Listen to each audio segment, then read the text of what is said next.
अब ये पूर्वी क्षेत्रीय परिषद की बैठक है और स्वाभाविक रूप से हर राज्य में निर्वाचित सरकार है तो उनके प्रतिनिधि को भी आने का अधिकार प्राप्त है।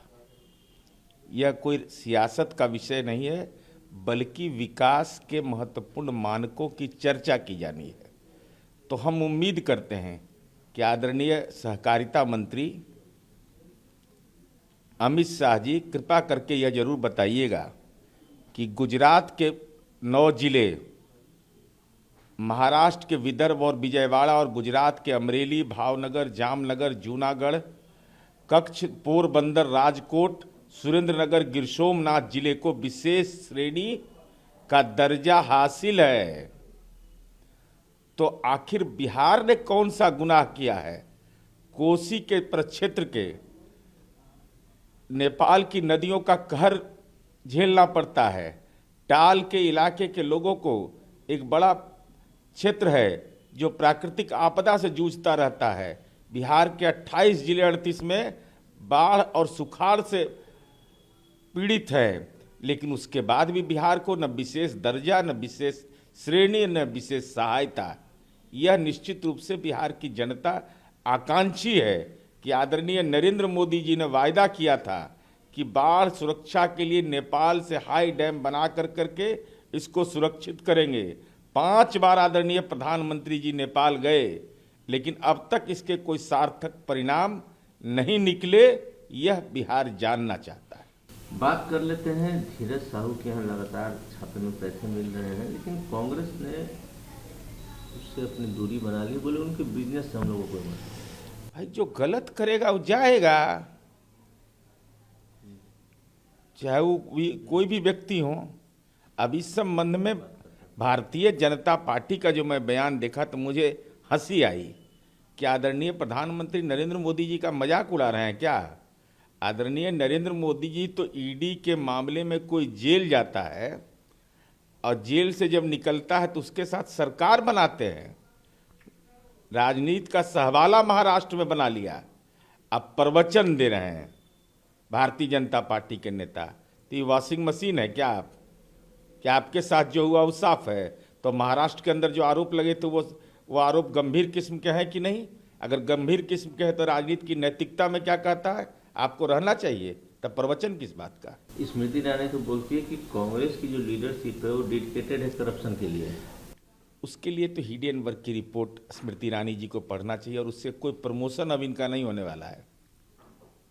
अरे पार्लियामेंट में अब तक के इतिहास गवाह बन गया कि सबसे ज्यादा सांसदों का निलंबन आदरणीय नरेंद्र मोदी के शासनकाल में हुआ है।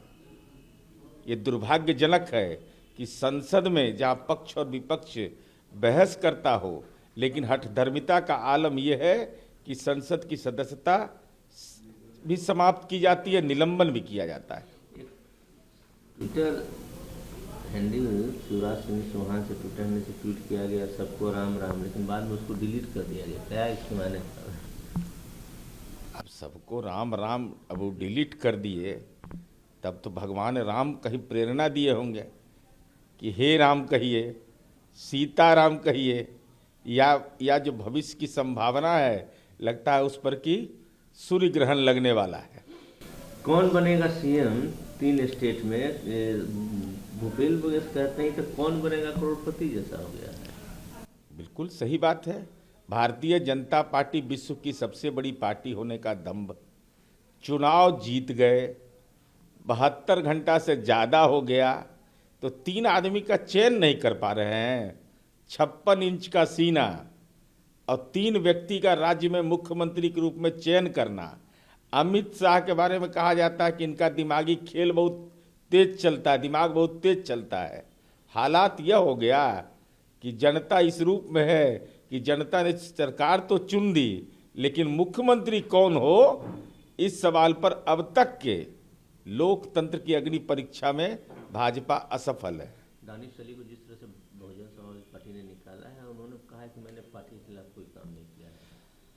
अभी तो उनका अंदरूनी मामला है, बसपा ने निलंबित किया है, उन कारणों से निलंबित किया है, उसका कारण परीक्षा तो सब उनके उनके प्रक्षेत्र का चीज़ है। ममता बनर्जी ने एक पत्र लिखा प्रधानमंत्री मोदी को कि हमको समय दीजिए, हम 18 से 20 तक दिल्ली में है और कुछ पैसा जो बकाया है उस पर बात करने, लेकिन अभी तक मिला नहीं। बिल्कुल, आदरणीय ममता बनर्जी जी ने जो मांग किया है वह स्वाभाविक मांग है। एक ही मापदंड पर अलग अलग दंड। उत्तर प्रदेश में फर्जी जॉब कार्ड मिलेंगे तो आप कार्रवाई नहीं करेंगे। पश्चिम बंगाल में जॉब कार्ड के आधार पर आप मनरेगा की राशि रोक देंगे।